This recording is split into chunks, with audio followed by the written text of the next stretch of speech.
করে দেন। আমরা আপনাদের কাছে সহযোগিতা চাই না, প্রশাসনের কোন সহযোগিতা আমাদের দরকার নাই। আপনারা মেহেরবানি করে যারা সিভিল প্রশাসন আপনাদের দপ্তরে থাকবেন, পুলিশ প্রশাসন আপনাদের থানায় থাকবেন, মাঠ আমরা সামলাবো ইনশাআল্লাহ। আমরা খেলতে জানি, আমরা 17 বছর খেলেছি, এজন্য আপনারা ঘরে বসে থাকেন, এই শেরপুরের মাটিতে ভূমিকম্প দেখবেন আপনারা।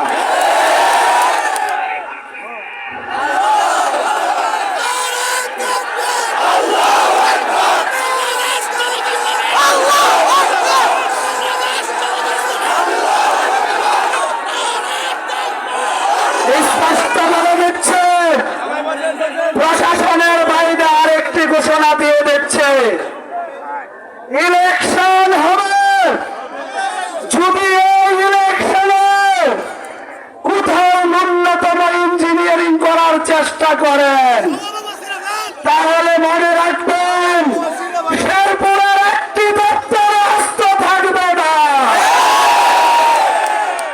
জনতা দেখেছেন বিগত ইলেকশন কমিশনের কি পরিণত হয়েছে, আপনাদের পরিণত তার চেয়ে ভয়াবহ হবে। আমরা সম্মান করি, আমরা সম্মান দেই, আমাদের কর্মীরা সুশৃঙ্খল, আমাদের কর্মীরা নিয়ম মানতে পছন্দ করে, আমরা নিয়ম মেনে চলি, আমরা আপনাদেরকে সহযোগিতা করি। কিন্তু এর মানে এই নয় 12 তারিখে আমরা আপনাদের কথা মানব, 12 তারিখে কোনো কথা মানা হবে না। 12 তারিখে একটাই কথা হবে, এই শেরপুর সদরে তারই পাড়াকে রাখার জন্য জীবন দেব আমরা।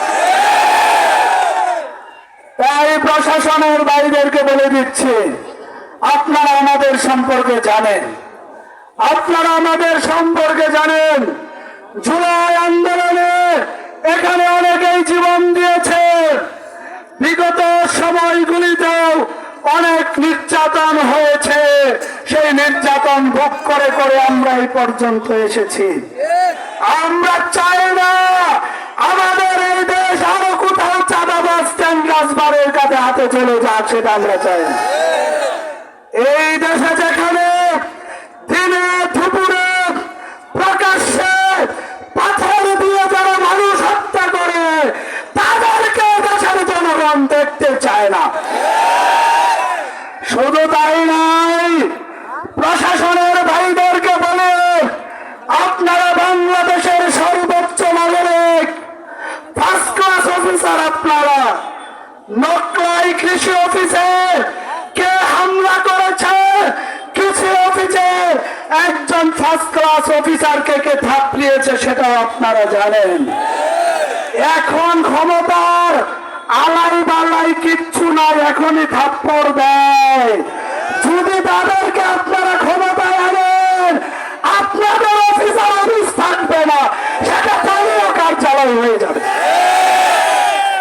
তাই যদি সেটাকে দলীয় কার্যালয় বানাতে না চান, যদি অফিস হিসাবে রাখতে চান, তাহলে আপনাদেরকে বলছি ইলেকশন নিরপেক্ষ করবেন।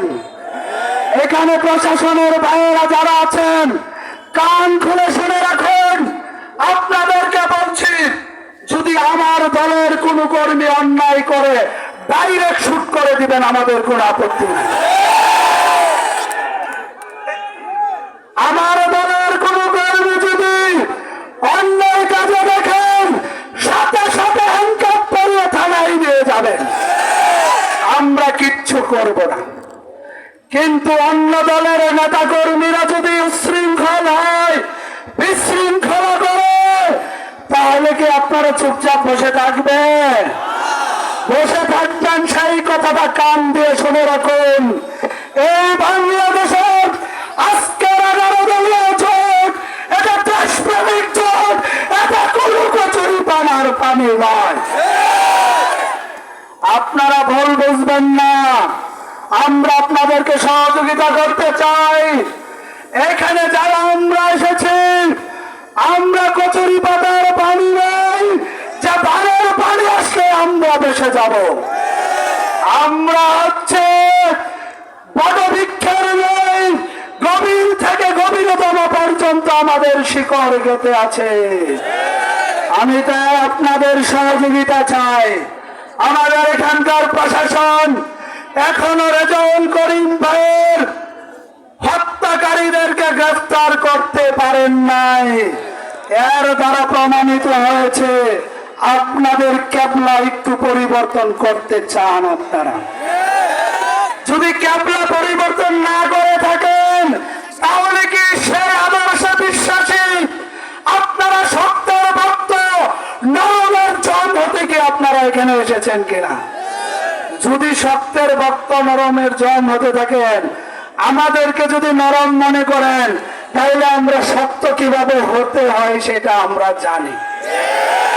এদেশের পুরের জনগণ জানে কিভাবে সত্য হতে হয়। একদিনও শান্তিতে ডিউটি করতে পারবেন না। তাহলে তাদেরকে কেন গ্রেফতার করলেন না? আজকে 5টি দিন অতিবাহিত হলো, কেন এখনো একজন আসামি গ্রেফতার হলো না? এটা কি আমাদের জন্য অসম্ভব? তার মানে কি আমরা বুঝে নিব শহীদ ওসমান হাদির হত্যাকারী যারা, আমাদের রেজাউল করিম ভাইয়ের হত্যাকারী তারা? শহীদ ওসমান হাদির হত্যাকারীকেও গ্রেফতার করা হলো না, আমাদের রেজাউল করিম ভাইয়ের হত্যাকারীকেও গ্রেফতার হলো না। আমি পুলিশ সুপারকে বলে দিতে চাই, আপনি যদি তাদেরকে গ্রেফতার করতে না পারেন, তাহলে মেহরবানি করে আমাদেরকে বলে দেন, আমরাই গ্রেফতার করব তাদেরকে। আমাদের 24 ঘন্টা লাগবে না, এর আগে আমরা গ্রেফতার করে নিয়ে আসবো। তখন তো বলবেন আইন নিজের হাতে তুলে নিয়েছি। আমরা তো আইন নিজের হাতে তুলে নিতে চাই না, আপনারা বাধ্য করেছেন আমাদেরকে করতে। তাই আমি প্রশাসনের ভাইদেরকে বলছি, 12 তারিখ আসতে আর বেশি দিন বাকি নয়। আপনারা কঠোর হন। আপনাদের হাতে অস্ত্র রয়েছে, সেটা কোনো অবৈধ অস্ত্র নয়। আপনাদের হাতে যে অস্ত্রটি আছে সেটি বৈধ অস্ত্র। আপনাদের হাতে আইন আছে শাস্তি দেওয়ার, সেটাও জনগণ সমর্থন করে, পছন্দ করে। যারা যেখানে অপরাধ করবে তাদেরকে দ্রুত ধরে এনে শাস্তির আওতায় আনবেন, সেটা করবেন। সর্বশেষ বলে দিচ্ছে, আমাদের এই শেরপুর জেলায় এখনো পরিবেশ শান্ত আছে। এই পরিবেশকে যদি একটি বড় দল যারা দাবি করে, আপনারা যদি উত্তপ্ত করার চেষ্টা করেন, তাহলে মনে রাখবেন, আমরা যারা প্রার্থী হয়েছে, আমরা বিদেশ থেকে পালিয়ে আসি নাই। এই ভূখণ্ডে আমাদের জন্ম হয়েছে। এই জমিন রক্ষার জন্য যদি জীবন দিতে হয়, সেই জীবন দেওয়ার জন্য কি আপনারা প্রস্তুত আছেন? জীবন